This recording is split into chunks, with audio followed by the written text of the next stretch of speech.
আমার গ্রাম তো এই ফতেনারায়ণপুর, পাশের ফতেনারায়ণপুর লক্ষ্মীপুরের যারা হিন্দু সম্প্রদায় আছে এবং আদিবাসী সম্প্রদায়ের সবাই এই জায়গার নাম হলো মরাপোখরা। আমি যখন আমার জন্মের পূর্ব থেকে আমি জানি যে এই জায়গার নাম হলো মরাপোখরা।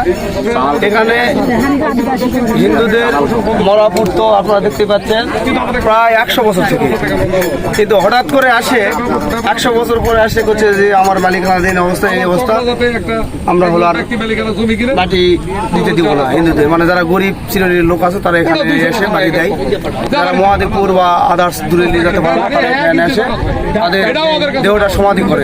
কিন্তু আজকে হঠাৎ করে আমাদের মুসলমান সম্প্রদায়ের এক লোক আসে বলতেছে যে আমার জমি আমি আর করতে দিব না। এই নিয়ে আর কি একটা লাশ দাপনের জন্য বাদী হয়েছিল। আমরা এসে বললাম যে লাশ দাপন হবে, তারপরে বসা হবে, আইনগত কি এর ফয়সালা আছে তারপরে ফয়সালা হবে।